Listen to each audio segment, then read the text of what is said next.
이스라엘이여, 너는 행복한 사람이로다. 아멘. 이 시간은 사무엘상 65번째 시간입니다. 사울이 하나님의 말씀에 불순종함으로 말미암아 하나님도 사울을 버리셨습니다. 나는 왕과 함께 돌아가지 아니하리니 이는 왕이 여호와의 말씀을 버렸으므로 여호와께서 왕을 버려 이스라엘의 왕이 되지 못하게 하셨음이니이다. 이 말은 하나님은 우리에게 약속의 말씀을 주셨는데 이 약속의 말씀을 믿지 않고 버리면은 하나님도 말씀을 버린 사울을 버린 것처럼 저는 이 시간 여러분들 앞에 이스라엘이여, 너는 행복한 사람이로다. 이 약속의 말씀을 주신 하나님을 여러분이 믿지 못하기 때문에 이 말씀을 버리는 걸로 생각하고 이 약속의 말씀을 버리면은 행복한 사람이 되기는 힘들다라는 것을 강조하고 싶습니다. 저는 이 약속의 말씀을 주시는 그 순간부터 지금까지 이 약속의 말씀을 믿고 부지런히 외쳤고 또 외칠수록 점점 내가 이해하지 못하여 늘 불평하고 원망했던 여러 가지 환경들까지도 다 나를 위하여 하나님이 허락하셨는데 내가 미처 깨닫지를 못해서 복을 차고 어려운 삶을 내가 살았구나 라는 것을 깨닫습니다. 하나님의 말씀은 선언과 동시에 그대로 이루어집니다. 요한은 말씀과 하나님을 동일시했어요. 하나님은 말씀이시거든요. 그래서 태초에 말씀이 계시니라 그러면서 빛이 있으라 하시면 빛이 있었던 것처럼 그분의 말씀은 선포와 동시에 그대로 다 이루어지는 거예요. 그분이 우리 보고 행복한 사람이라면 행복한 사람이에요. 그런데 행복한 사람이라는 것만 알고 여러분이 내가 이스라엘이라는 것을 모르니까 자꾸 살아가면서 갈등이 생기는 겁니다. 아니, 행복자라면서 왜 이런 상황이 주어지는 건가? 그런데 여러분이 예수를 믿는 순간에 여러분 자신이 옛사람, 육의 사람에서 완전히 새 사람, 영의 사람으로 바뀌었다라는 걸, 그걸 잊어버리기 때문에, 깨닫지 못하고 살기 때문에 그와 같은 혼란이 오는 겁니다. 자, 사울은 하나님의 권위와 그 말씀의 권위를 무시하고 거역했다는 것을 의미하는 거예요. 민수기 32장 15절입니다. 너희가 만일 돌이켜 여호와를 떠나면 여호와께서 또 이 백성을 광야에 버리시리니 그리하면 너희가 이 모든 백성을 멸망시키리라. 그러니까 우리는요, 하나님을 사랑하시는 자를 하나님이 사랑하고 하나님을요 멀리 하는 자는 하나님도 멀리 하시는 거예요. 지금 우리가 유일하게 하나님과 가까이 할 수 있는 거는요, 약속의 말씀을 믿고 그 말씀대로 사는 거예요. 나로서는 이해가 안 되어지는 그런 환경이라도 그분이 나를 보고 이스라엘은 행복한 사람이라면 행복한 사람인 줄 알고 주어진 환경에 감사하면서 하루하루 살다가 보면은요, 그것만 감사하니 이것도 감사하다, 이것만 감사한 줄 아나 저것도 감사하다, 이러면서 자꾸 여러분의 영안을 열어서 보게 하시고 깨닫게 해주셔요. 마태복음 10장 31절부터 33절이거든요. 누구든지 사람 앞에서 나를 시인하면은 나도 하늘에 계신 내 아버지 앞에 저를 시인할 것이요. 누구든지 사람 앞에서 나를 부인하면 나도 하나님 앞에서 부인하신대요. 그러니까 여러분이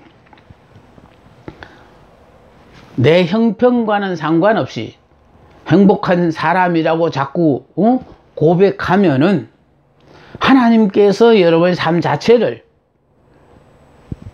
바꾸어 주셔서, 그래서 처음에는 세상의 사람들이 무슨 행복자가 이렇게 말을 하다가도요, 세월이 흘러가면은 정말 행복자라는 소리를 뚱딴지처럼 얘기하더니 이젠 정말 행복한 사람 됐네, 이렇게 다 시인하는 날이 다가온다라는 거예요. 하늘에 계신 내 아버지 앞에서 저를 부인하리라. 그래서 여러분, 직장도 좋고 사업도 좋고 자식도 좋고 부모도 좋고 친구도 다 좋아요. 우리가 살아가는 데서 꼭 필요한 것들이에요. 그러나 그 어느 것보다도 하나님이 제일 중요합니다. 그러니까 여러분들이 아직도 하나님을 사랑한다고 하면서도요, 자꾸 다른 것보다 덜 사랑하는데 문제가 있다라니까요. 오죽하면 주님 제자 베드로도요, 주님 사랑한다고 얼마나 고백했어요. 예, 그 베드로 입에서 주님을 3번씩이나 부인한 이유는 베드로가 주님 사랑하지 않은 거 아니에요. 사랑해요. 단 자기 생명보다는 덜 사랑했다는 것이 그게 중요하거든요. 그래서 여러분들도 주님을 사랑해요. 직장, 사업, 자식, 부모, 친구, 이런 것보다가 더 하나님을 더 사랑해야 되는데, 이런 것들 때문에 하나님을 갖다가 순간순간 외면하는데 그게 문제가 있는 거예요. 그래서 하나님은 어떻게 하든지 간에요, 삶에서 여러분이 자꾸 터득해 가기를 원해요. 오로지 믿을 분은 하나님밖에 없구나, 이걸 깨닫는 자가 지혜로운 자예요. 복받은 자예요.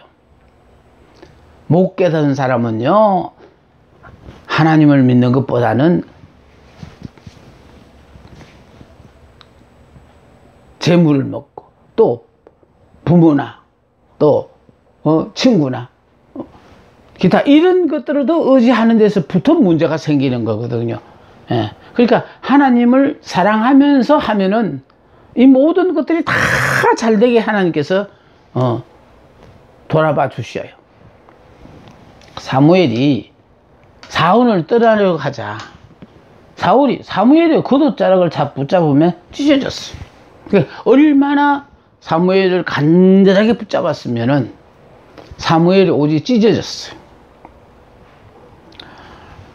사무엘이 사울에게 여호와께서 오늘 이스라엘 나라를 왕에게서 떼어서 왕보다 나은 왕의 이웃에게 주셨다고 했어요. 그러니까 다시 말해서 사울에게서 빼앗아 왕의 이웃이 다윗이거든요. 그게 다윗에게 주었다라는 거예요. 네. 자, 이렇게 되기 전에 어렵게 하나님을 만났었다면은 더욱 하나님을 우리가 굳게 부여잡아야 돼요. 하나님만이 힘들고 어려운 코로나 시국에서도 정말 당신의 사랑하는 자녀들에 대해서는 눈동자처럼 사랑하고 지키시는 것을, 저야 두말 할 것 없지만은 내 주변에 있는 많은 분들을 보면서 그걸 확인하고 가요. 사무엘은 그것이 곧 하나님께서 왕국을 그에게서 떼어 내리라는 것을 의미하며, 더욱 그것이 사울 자신의 행동에서 비롯되는 것이라고 하는 거예요. 전적인 책임은 우리 본인에게 있어요.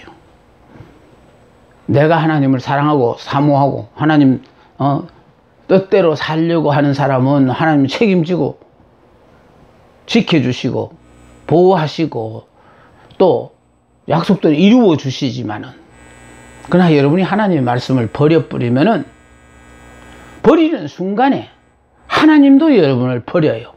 지금 여기서 여러분이 말씀을 배우면서 무슨 생각이 듭니까?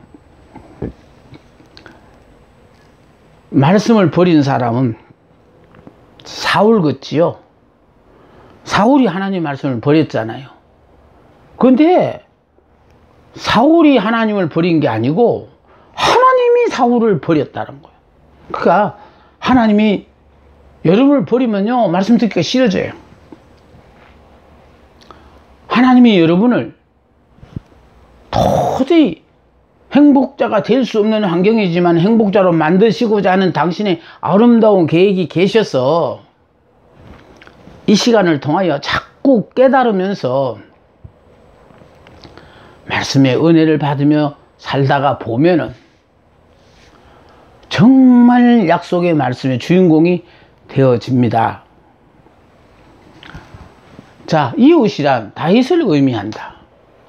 그 후에 다윗은 사울왕의 겉옷자락을 베어내게 되었는데, 그러니까 이 겉옷자락을 베어낸 것도요, 사울이 다윗을 죽이려고 3,000명의 군사까지 동원해 가면서 아주 줄기차게 정말 다윗을 괴롭혔어요. 그런데 문제는요, 이렇게 다윗을 죽이려고 온갖 수단과 방법을 가리지 않은 사울은 다윗을 죽이지 못했고, 반대로 사울이 다윗에게 2번씩이나 은혜를 입는 것, 다시 말해서 죽을 고비를 넘겼다라는 것. 그러니까 죽을 수 있는 상황이 왔음에도 다윗은 사울을 해치지 않았어요.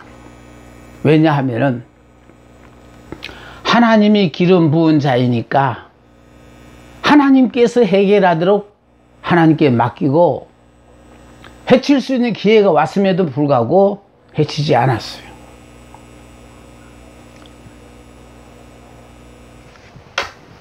그 후 다윗은 사울의 겉옷자락을 베어내게 되었는데, 이에 대해 사울이 말하기를 나는 네가 반드시 왕이 될 것을 아노라. 사울도 알았어요. 자기 뒤를 이어서 다윗이 왕이 될 것을 사울도 알고 이렇게 고백하잖아요. 나는 네가 반드시 왕이 될 것을 아노라. 그럼 선량한 양민인 또 나라에 공을 세운 이 다윗을 왜 이렇게 사울은 죽이지 못해 혈안이 되었느냐? 우리로서는 이해가 안 되지만 하나님으로서는 사울의 뒤를 이어 왕이 오를 다윗이 정말 하나님 마음에 꼭 드는 사람으로 만들기 위해서 하나님 외에 다른 것은 절대로 의지하지 못하도록 사울을 회초리로 사용해서 다윗을 들들 볶았어요. 그래서 오로지 믿을 건 아무도 없다. 그러니까 참 배신도 당하고요, 쫓겨다니면서 그 참 힘들고 어려운 거 이 얘기를 하면 얼마나 힘들고 어려운 삶을 살았을까요? 그러면서 고비고비를 넘기며 사울이 다윗이 하나하나 깨달은 것이 이 세상에 믿을 것은 하나도 없다. 오로지 내가 의지할 분은 하나님밖에 없다라는 걸 깨닫고 하나님만을 의지하는 다윗으로 만들기 위해서 그래서 그냥 덜덜덜덜 볶았어요.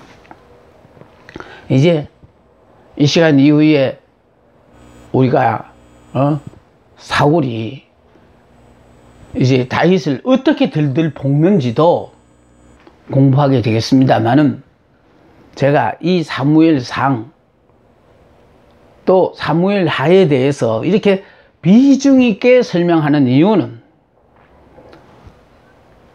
하나님께서 어떻게 하나님 마음에 드는 사람을 만들어서 하나님이 쓰시는가를 이걸 배울 필요가 있어서 사무엘상에 이렇게 많은 시간을 할애하고 있는 겁니다.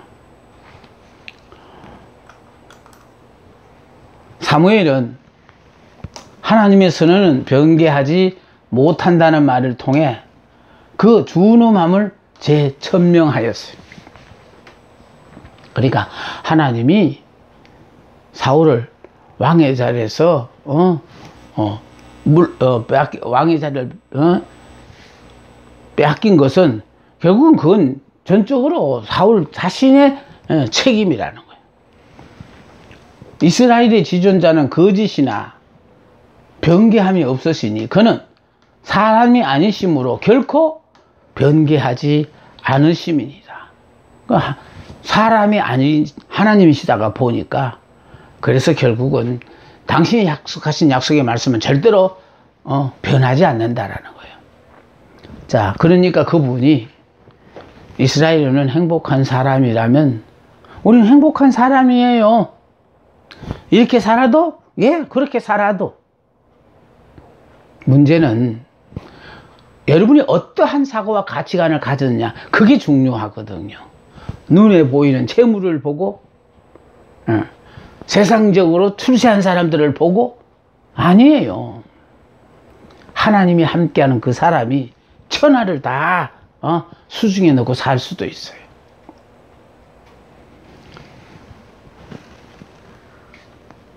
사울이 이르되 내가 범죄하였을지라도 이제 청하옵나니 내 백성의 장로들의 앞과 이스라엘 앞에서 나를 높이사 나와 함께 돌아가서 내가 당신의 하나님 여호와께 경배하게 하소서.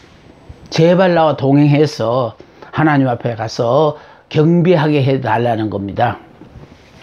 사무엘이 돌이켜서 사울을 따라가네. 사울이 여호와께 경배했습니다. 사무엘이 아말렉 왕 아각을 자기 앞으로 끌어오게 하였어요. 하나님은 사울에게 아말렉 족속은 남녀노소 할 것 짐승이 이리까지 다 멸절하라 했는데도 아말렉 왕 아각을 사로잡았어요. 자, 그러므로 말미암아 하나님의 말씀에 불순종했죠. 또 짐승들까지 다 죽이라고 했는데 나쁜 건 죽이고 좋은 것만 가지고 왔어요. 그러니까 순종한 거냐 안 한 거냐 할 때에 순종하고 싶은 건 했고 하기 싫은 건 안 했다는 거죠. 이건 순종이라고 말할 수 없어요. 이걸 굳이 순종이라고 말하시는 분은 계신다면 그분들을 위해서 그러면 그걸 순종으로 치자. 그걸 순종으로 친다면은 철저하게 순종하지 않은 거는 하나님은 인정하지 아니하신다는 거로 설명하고 싶어요.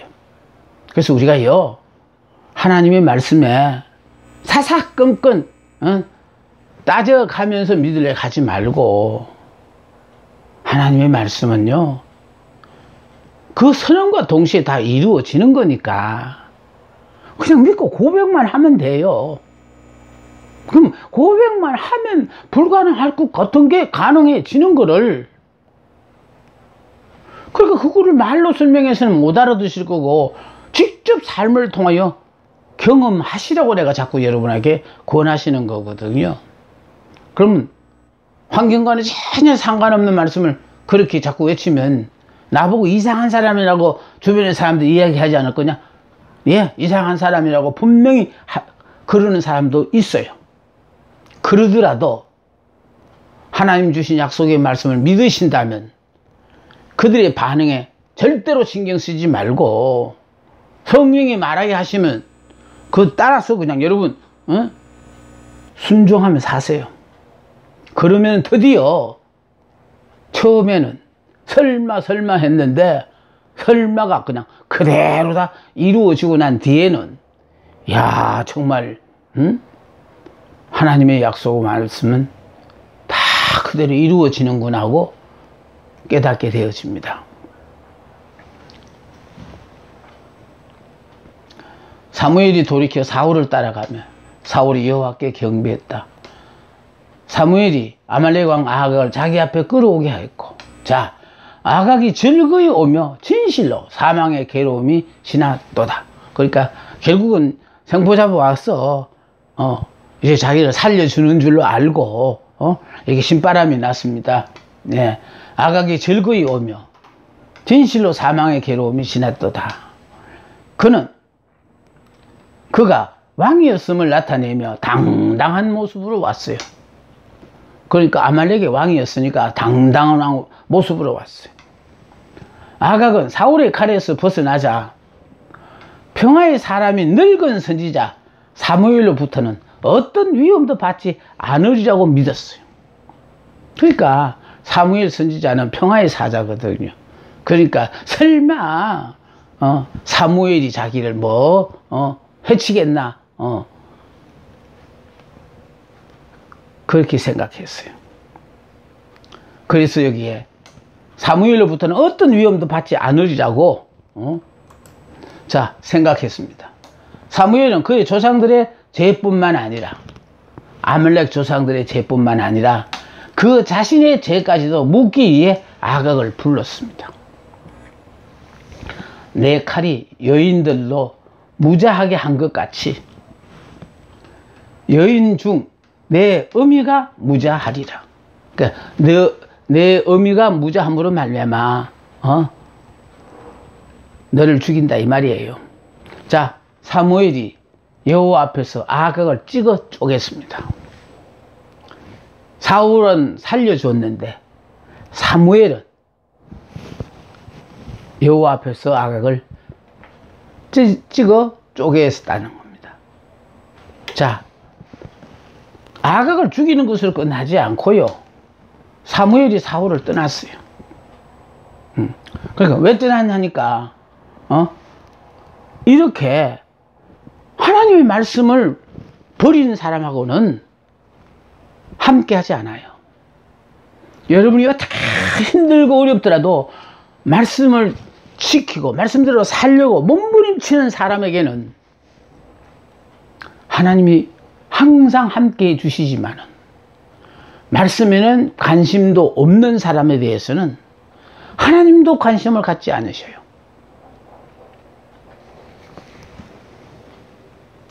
사무엘은 사울왕을 떠나 라마로 가고 사울은 기브와 본집으로 올라갔어요. 각자 흩어졌어요. 사무엘이 죽는 날까지 사울을 다시 가서 보지 아니했어요. 그러니까 이때 헤어지고는요, 사무엘이 죽는 날까지 사울을 보지 않았대요. 우리가 여기서 알아둬야 하는 것은요, 하나님이 버린 자에 대해서는 관심도 갖지 말아야 돼요. 그러니까 하나님이 버린 사람에게 무슨 관심을 갖느냐. 하나님이 아끼고 사랑하는 자, 그런 자에 대해서는 관심을 갖고 보살피며 살아야 되지요. 자, 문제는 여기 보겠습니다. 이는 사무엘이 사울을 위하여 슬퍼함이었고 또 여호와께서는 사울로 이스라엘 왕 삼으신 것을 후회하셨어요. 그래서 우리가 하나님의 부르심을 받아 쓰임을 받는데 정말 만에 하나라도 우리들 중에는 하나님이 내가 너를 택해놓고 참 후회스럽다 이런 순간이 없는, 이렇게 실망을 안겨주는 자가 되어서는 아니 되겠습니다. 나로 말미암아 정말 이 각박한 세상에서 그나마 말씀대로 살려고 애쓰는 내 마음에 드는 네가 있구나 하고 하나님이 나로 말미암아 기쁜 순간이 계시다면 얼마나 좋을까요? 사울의 생애가 주는 교훈을 보겠습니다. 사울이 우리에게 어떤 교훈을 주는가? 하나님을 두려워하는 삶을 살자. 사울은 하나님을 두려워하지 않았어요. 하나님을 믿는다고 하면서도 하나님을 두려워하지 않았어요. 또 자기 분수를 지키며 살자. 자기 분수를 알고 살아야 돼요. 넘치면 안 돼요. 사울은 자신과 사무엘을 동등한 지도자로 생각했다라는 거예요. 지는 왕이고 사무엘은 선지자로 제사장이니까 결국은 동등하게 생각했다라는 거예요.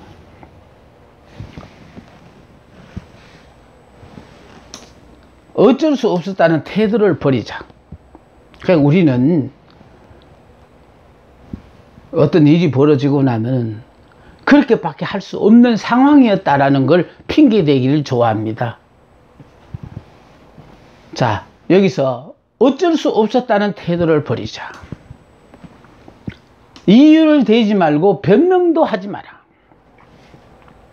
이미 내가 그걸 선택할 때 우리의 운명은 이미 결정된 거예요. 재물에 대한 욕심을 버리자. 재물에 대한 욕심을 버리자. 성공도 잘못 다루면 실패가 되고 실패도 잘만 다루면 성공이 된다.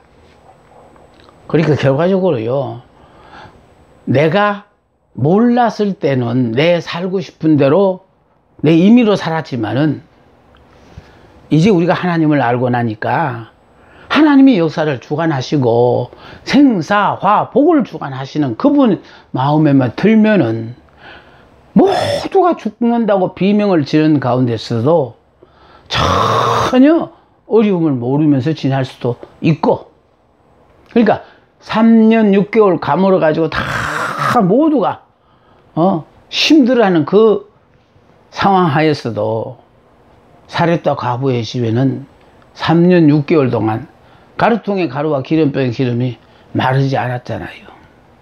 하나님의 사랑을 받는 사람들은요, 그러니까 다시 말해서 하나님의 말씀에 이해하고 순종한 게 아니고 이해 불문하고 하나님의 종을